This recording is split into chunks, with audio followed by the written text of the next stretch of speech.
You know, probably experiences financial anxiety at some point in their lives, and you just don't know about it. But the stress of how to afford the basics could manifest itself in other ways, and that could have a real impact on your health. Yeah, joining us now to talk about how to manage financial anxiety is mental health coach and motivational speaker Mindy Barnett. Thanks so much for being back on the broadcast.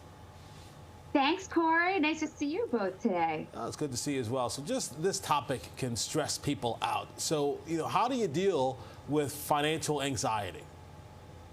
Well, I'll tell you the maladaptive way that's unfortunately trending as we speak, and then we can go into some positive things that people can do instead. Okay. The way most are, especially millennials and the younger folks who are, notoriously in debt with college loans and things of that nature, as well as the rest of us, older folks, if you will, are unfortunately, the majority are coping with it by just ignoring the matter altogether. They're kind of brushing it under the rug, not paying attention to what they're spending, sort of pretending like it doesn't exist. And mental health experts call this financial avoidance, financial disassociation, and it's really unhealthy for a variety of reasons. All right, so we know that a lot of people have a tendency to do that. How do you combat that desire to avoid? Because that's not really an easy hurdle.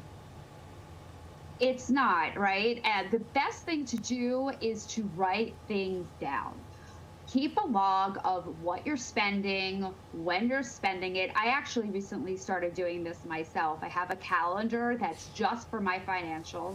And it doesn't include like my day-to-day, utility bills and things of that nature. It's more the spending that I do, like for groceries or shopping and things of that nature that are more personal, self-care and things like that. If you keep a log and you look at it, you're gonna basically, have it right in your face. You cannot avoid it, and you'll be less inclined to continue spending. I want to say too, back in the day we used to have cash. Mostly we don't now. Mostly people use credit cards and things like that, and very few of us take receipts. So if you can grab a receipt when you're able to and hold on to that too and keep it out there in your front, and easy to find, that's a good way to avoid avoiding. But if you write it down, it becomes real. I know. It's permanent. You're so right. It's there in black and white. I don't like that. Let's talk about this vicious cycle, because there are people that they're worried about money, they get stressed out about it, then they spend to deal with the anxiety, which then causes more issues with money in the first place. So how do you keep that vicious cycle from continuing and happening? Well, people shop for so many reasons. I mean, I can speak again for firsthand experience. It's the dopamine rush. I know I love, and kind of scrolling on Instagram at night before bed, you can't avoid all these pop-ups and all the influencers are selling things and everything looks so great.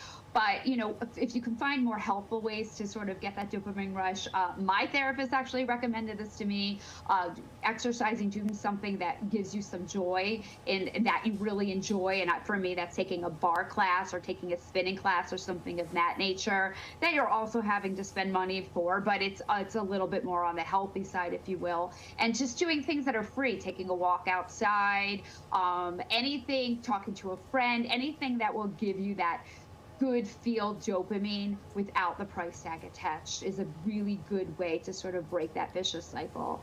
You don't need new shoes to walk outside. Just because you can sell that to yourself. But you can use old shoes, Tamsin. Use your old sneakers. I can walk outside if I can get new shoes. Mindy, for real, it's really important to talk about. It really is, because it can affect you in all sorts of ways. There's no question about that. Thanks so much for joining us this afternoon. It's good to see you. Oh, it's always good to see you both. Thank you for having me. All right. Well, if you need more tips, you can follow Mindy on Instagram at mindy.barnett. The problem